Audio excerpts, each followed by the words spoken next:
Hello and welcome back to the channel. Today we are doing another episode of Questionable Critic Reviews on The Matrix in preparation for Matrix 4. Let's do this. But first, let's get all this crap off.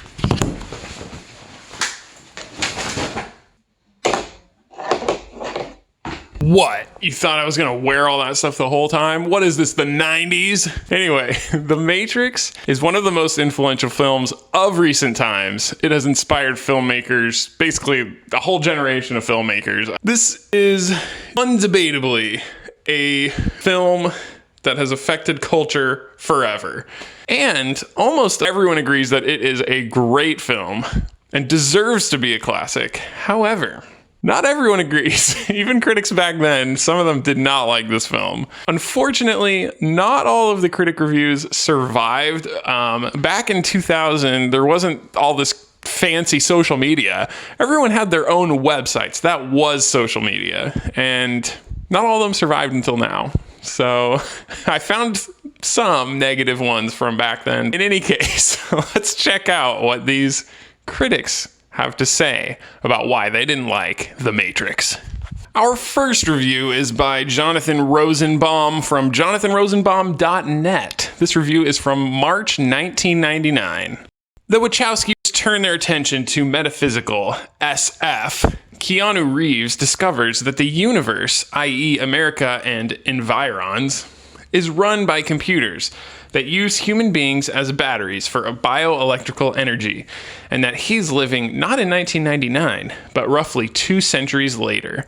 Laurence Fishburne enlists Reeves to lead a revolt staffed by a small multinational crew, including kick-ass heroine Carrie-Anne Moss. This is simple-minded fun for roughly the first hour. Yeah, there's no deep ideas here, thinking about if your reality is real or not. Until the movie becomes overwhelmed by its many sources. Blade Runner, rainy and trash-laden streets. I don't think there's a huge comparison there besides dark and rainy, except a lot of The Matrix is still in daytime. I don't know. I don't know why this comparison is being made. Blade Runner had a lot of Asian influences. There's a lot of Japanese characters and Chinese characters. I don't really see that in The Matrix. I don't know. It's a weird comparison, but okay. Men in black, men in dark suits with shades. Just because there are dark suits and shades, it's like Men in Black. There's lots of movies with dark suits and shades. That doesn't really make any sense. Star Wars for mythology. I don't know what this is supposed to mean either. I mean, okay, Star Wars had a chosen one, but Darth Vader is actually the chosen one, not Luke Skywalker. I don't know if he didn't get that, or I don't know. It's very confusing, these comparisons. Die Hard for skyscrapers, Alien for secondary characters and decor. I thought he just said it looked like Blade Runner. I mean, the spaceship, I guess you could say, it's just like, what, you can't use a dirty, grungy spaceship anymore? It's stealing from Alien? I don't know. Superman, the Kryptonian that crash landed on Earth and has superpowers his whole life. Matrix is like that. Yeah. I don't know. Man, we're off to a great start. And True Lies for stunts. And Videodrome for paranoia. I have not seen Videodrome and True Lies. It's been way too long since I saw that, so I don't know. But based on the other comparisons, I'm sure it doesn't make much sense either. There's not much humor to keep it all life-size, and by the final stretch, it's become bloated, mechanical, and tiresome. Honestly, like I said, I just rewatched The Matrix. It was super refreshing. It really deserves to be a classic, and just everyone should watch it. If you haven't seen it, go watch it. You'll see what I mean. If you haven't seen it in a long time, go watch it. It's very interesting, well made, and you will see why this was such a cultural touchstone. Also, just a quick side note. Okay, that was the end of the review. I don't know if reviews were just shorter back then, but a lot of the older reviews are just really short. I guess they're probably in some kind of actual physical print. Can you imagine reading a movie review from a physical piece of paper? Just boggles the mind.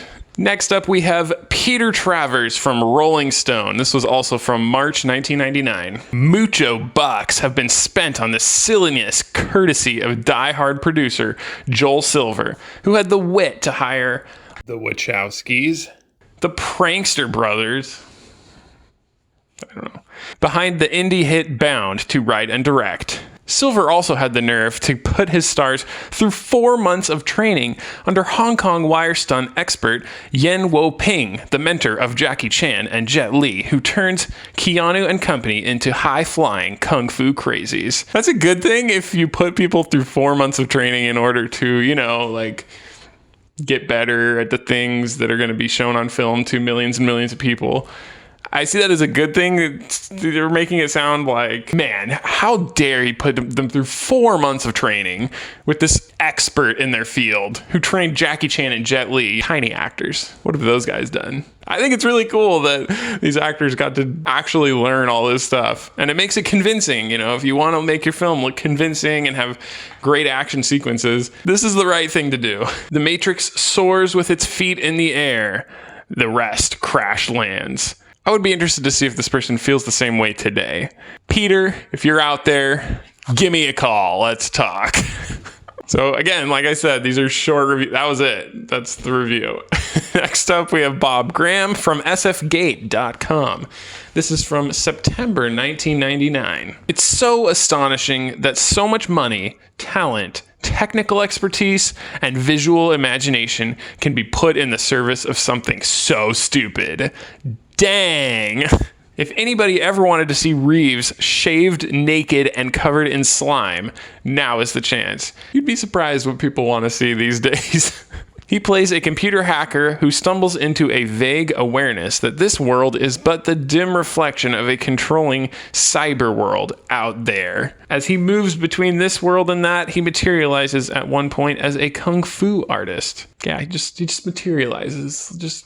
I don't know how that happens. Oh wait, they show in the movie and explain how he does that.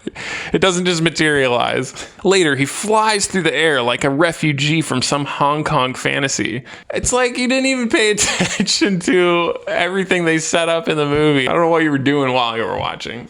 It's more empty technical razzmatazz. We know he is puzzled about which reality he currently occupies because he squinches up his eyebrows.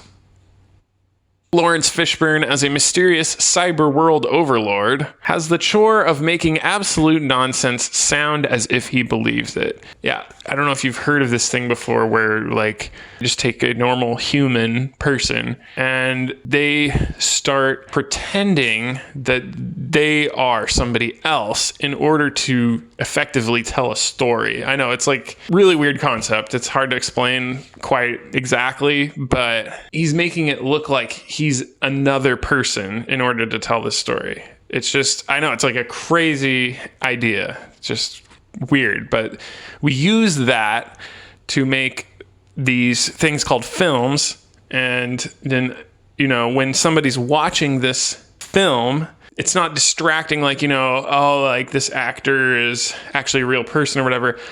You know, if they're really good at it, then you won't be thinking about that. You'll just be thinking about the actual character that they're playing. I don't know. I hope that makes sense. That's kind of what they were going for. He does this by enunciating every syllable. Yeah, so I don't think this is like a criticism. I just feel like Morpheus was a very different person. He's supposed to be guiding people out of a fake reality. Like, imagine if you are living the life you are now and some person tells you that it's all fake. You probably wouldn't believe them. I wouldn't believe them. And so in order to slowly and gradually convince somebody that everything they've ever known their whole life is fake, you have to be a specific type of person, a very different type of person.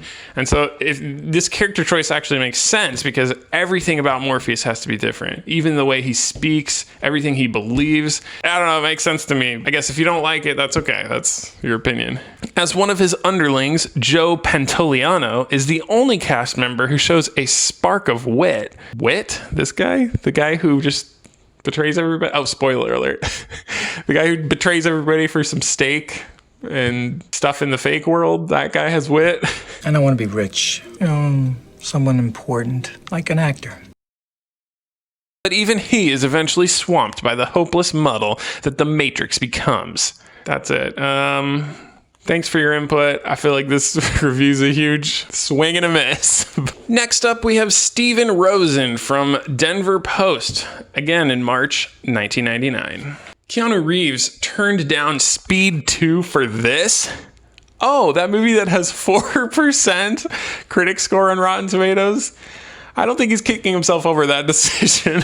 The Matrix not only is a failure as a science fiction movie, long on explanation, short on inspiration, but it doesn't do anything interesting with the futuristic vision that it takes forever to explain. Instead, it reverts to a John Woo-style, arty, karate and guns action flick that reveals how clueless writers and directors, the Wachowskis, are about finding an effective resolution of their film's plot. Effective resolution. I don't know if you've heard of something called the hero's journey. This is basically a timeless, classic way to tell a story about a hero, aka Neo.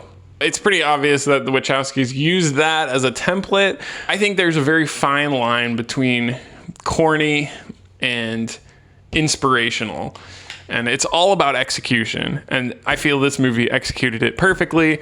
The hero's journey can be used as many times as we need. Again, it's just, did you execute it properly? And that will tell you if it's going to inspire people. Star Wars is another good example of the hero's journey. And that's another cultural touchstone. Trying to fake their way past the lack of story with mindless mayhem. Thank goodness, then, they at least have some unusual special effects and visual tricks. Some of these are arresting, especially when the characters are in two places at once. But like so many movies with great effects, but no emotional connection, Matrix leaves us feeling like we're not anywhere at all. You know, that's an interesting choice of words, since the question that the Matrix begs us to ask is, are we really here? Is here even real? Does it matter that we're really here? Maybe this movie affected you more than you realize. Much of our understanding of what is happening is provided by Morpheus. Fishburne, who takes his role too seriously. Yeah, why are you taking your job seriously? I mean, just break your character a little bit. Come on. Intones his dialogue in the kind of soft, comforting speech favored by late-night, light jazz DJs. Frequently, it is as insipid as light jazz. There's a difference between knowing the path and walking the path. Is an example. Honestly, I think it's a really great quote. I don't think it's insipid at all. There is a huge difference between knowing the path and walking the path. Thankfully, there are enough neat effects to jolt you up whenever you start to nod off. Wow. The Wachowskis use slow motion and stop action for fight sequences, and sometimes twist around camera angles so that perspective keeps changing, like an MC Escher print. I don't get that reference, I must have been too young. There's also a quick but arresting image of some monster bowl-shaped machines sowing artificially bred humans in fields, like so much corn. Unfortunately, too much of this movie is itself so much corn. Yeah, again, I think there's a fine line between corny and inspirational, and it really comes down to the execution. And it goes without saying, this movie really is executed excellently. So thank you for your input. Our next review is by filmsgraded.com. I have no idea who wrote this. There's no names on the entire website. I don't understand why you would do that, but here's a review from filmsgraded.com from 2018. The Oscars did not pretend that Keanu Reeves' acting skills had surpassed those of Sean Penn or Tom Hanks, or that The Matrix was a consequential, dramatic movie. But most viewers don't care what the Oscar panels believes. Very true.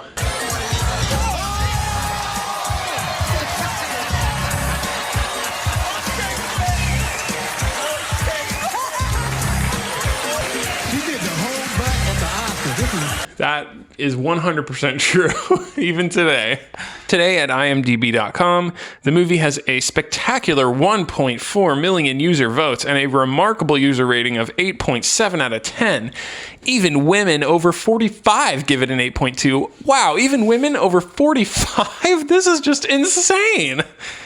User reviews rave about The Matrix as one of the best films ever and a kick-ass masterpiece. Give us more floating kickboxers, please. I don't know if that's a criticism or not. Then the critic compares to Dark City, which I can't comment on because I haven't seen the movie.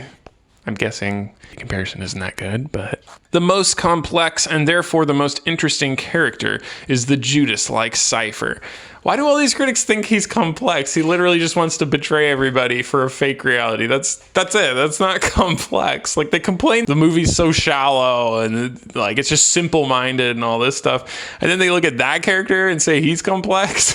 But he is also annoying, which demonstrates that antagonists should be given motives other than the taste of steak and jealousy over Trinity's predictable love for the clueless but hunky Keanu Reeves. That's what I just said. Why would you say he's complex and then just contradict yourself in the next sentence? Okay, it's your review. How does Morpheus know that Reeves is the one, but can't figure out that Cypher will soon murder all of his disposable peers? Morpheus is not the one who knows the future. He's... Oh my gosh. Were you just not paying attention? Morpheus knows about the one from the Oracle.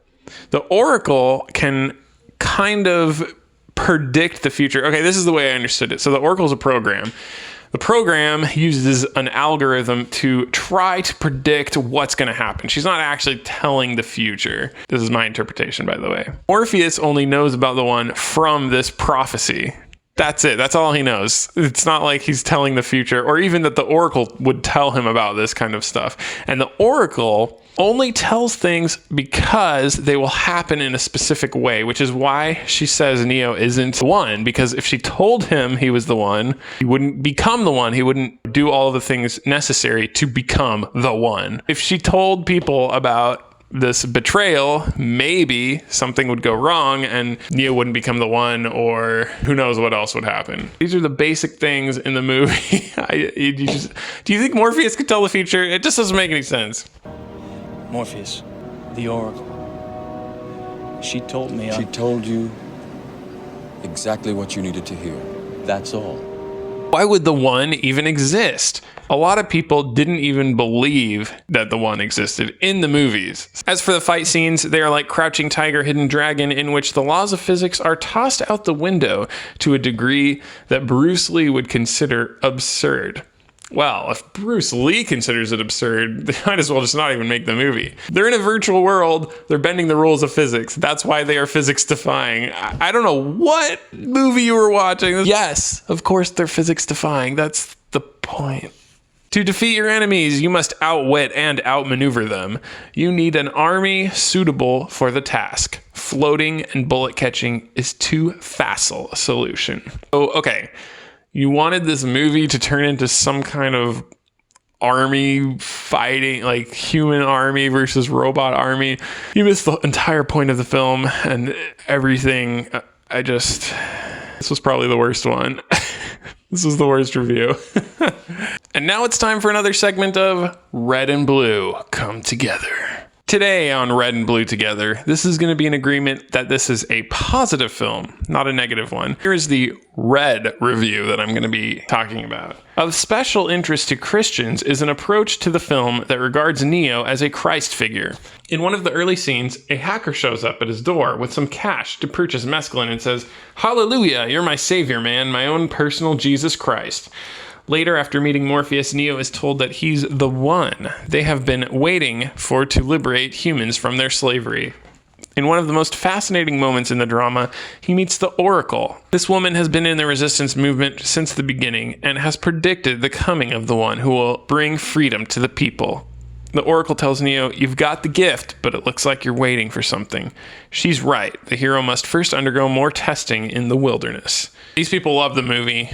They saw a Christ figure in there. Cool, that's the way they interpreted it. Now, let's take a look at the blue review, because this is about the trans subtexts. The trans subtexts, I would argue, tie directly in with the film's main themes regarding the nature of reality. As the Oracle points out to Neo, all knowledge begins with knowledge of oneself. In order for Neo to be able to do anything as the One, he must first know what he is and what he is capable of. As the story progresses, a key plot point revolves around Neo being unable to access his abilities until he has knowledge that he is the One. In other words, Neo becomes the One through self-actualization and increasing increasing his self-awareness of who he is. I just find this so interesting. And this is a perfect example of two completely different audiences that would disagree probably on pretty much everything. Both watched this film. Both thought it was excellent. Both watched the same scenes and took different things, completely different things out of it. That is the quintessential cultural touchstone film. Undeniably, when you have audiences from every walk of life that can enjoy the film, that should be the ultimate. Unless you're a director who likes to create controversy. Are you listening, Cinderella 2021? Look at The Matrix. Look at these two reviews. That's how you make a great film. And I think I'm going to leave it there. Thank you so much for watching. Like and subscribe if you enjoy the content. And I'll see you in the next video.